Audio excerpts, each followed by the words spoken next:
नमस्कार। BSc part second का thermodynamic first में आज हम स्टडी करेंगे हीट ऑफ कंप्यूशन यानी दहन की ऊष्मा। जैसा कि नाम से ही प्रतीत हो रहा है, दहन में जो ऊष्मा निकलती है उसे हम कहते हैं दहन की ऊष्मा। यानी कोई भी जो सब्सटेंस है वो ऑक्सीजन की प्रेजेंस में जलता है तो उसमें हीट प्रोड्यूस होती है, जिसे हम कहते हैं दहन की ऊष्मा। डेफिनेशन की हम बात करते हैं तो डेफिनेशन है इसकी, heat given of when 1 mole of substance is burn completely in excess of oxygen. Oxygen की प्रेजेंस में किसी भी सब्सटेंस का कंप्लीटली बर्न होना कहलाता है heat of combustion. For example, burning of 1 mole of propane in excess oxygen released heat energy 2202 kilojoule। अब बात करते हैं हम standard heat of combustion. Standard heat of combustion से पहले हम ये जान लेते हैं कि स्टैंडर्ड जो शब्द है उसका क्या अर्थ होता है। कोई भी स्टैंडर्ड स्टेट होता है, उसकी कंडीशन होती है कि टेम्परेचर तो हो हमारा 25 डिग्री सेल्सियस और हमारा प्रेशर हो 1 एटमॉस्फेरिक प्रेशर। तो ये जो कंडीशन फिल करें तो उसमें अगर कंप्यूशन कराएं तो उसका कहते हैं standard heat of combustion. Heat of reaction of the substance with oxygen to yield specific product, specified products। Standard enthalpy change of combustion को हम किस तरह से शो करते हैं? रिएक्टेंट की हीट ऑफ कंप्यूशन माइनस प्रोडक्ट का हीट ऑफ कंप्यूशन। एग्जाम्पल के थ्रू हम इसे और क्लियर कर लेते हैं कि C2H4 प्लस H2 बनाते हैं प्रोडक्ट के फॉर्म में C2H6। तो जो रिएक्टेंट की हीट ऑफ कंप्यूशन है माइनस कर देंगे प्रोडक्ट का हीट ऑफ कंप्यूशन, तो हमारे पास जो वैल्यू आ जाएगी हीट ऑफ कंप्यूशन की वो है -136 किलोजूल पर मोल इनवर्स।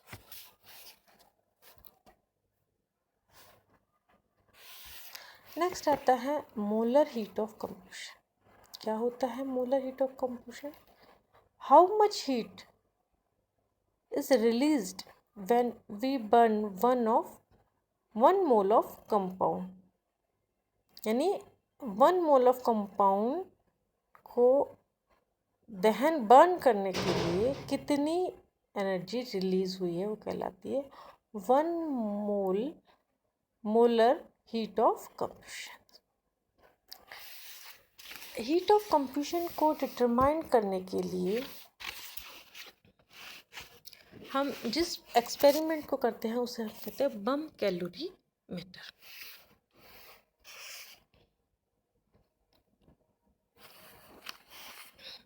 इसे निम्न डायग्राम से हम समझ सकते हैं। इसमें एक प्लेटिनम का क्रूसिबल होता है।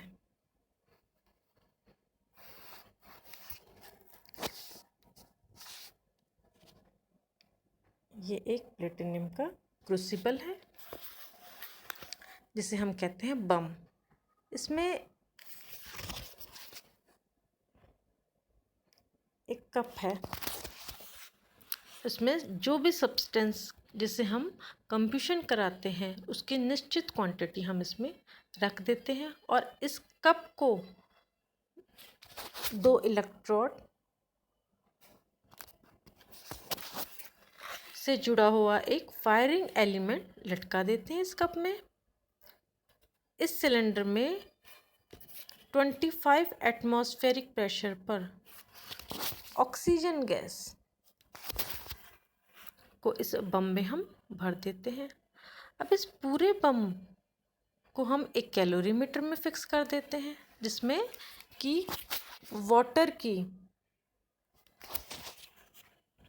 एक निश्चित क्वांटिटी लेते हैं। अब कैलोरीमीटर में एक थर्मामीटर लगा देते हैं और एक स्टीरर लगा देते हैं। इस पूरे जो एपेटस को हम ऐसे स्थान पर लगाते हैं जो कि एडियाबैटिक कंडीशन को पूर्ण रूप से प्राप्त कर ले। बच्चों, एडियाबैटिक जो कंडीशन होती है वो क्या होती है कि न तो बाहर से हम हीट ले सके, न हमारी अंदर की हीट बाहर जा चुके। अब कैलोरीमीटर की हीट कैपेसिटी को डिटरमाइन करने के लिए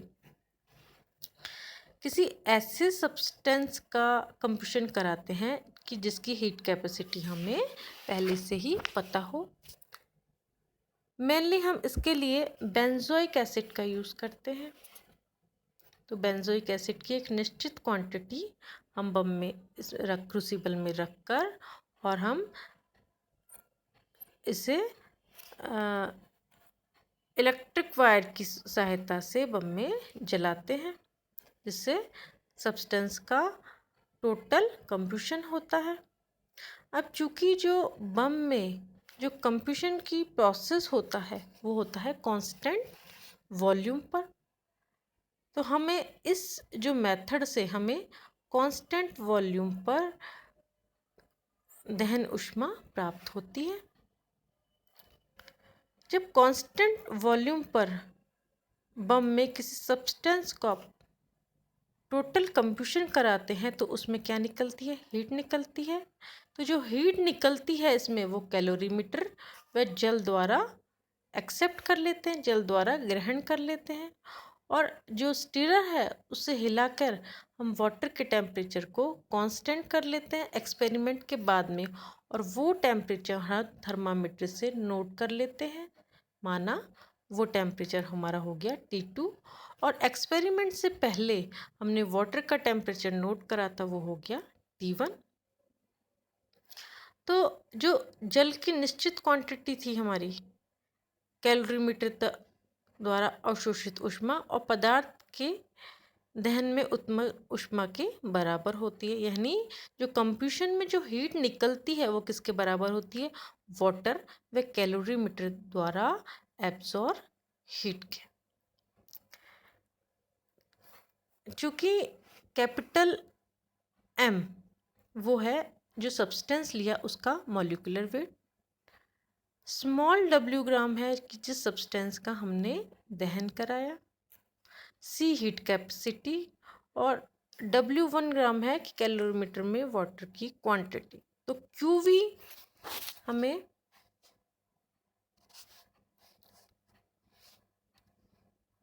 क्या होता है?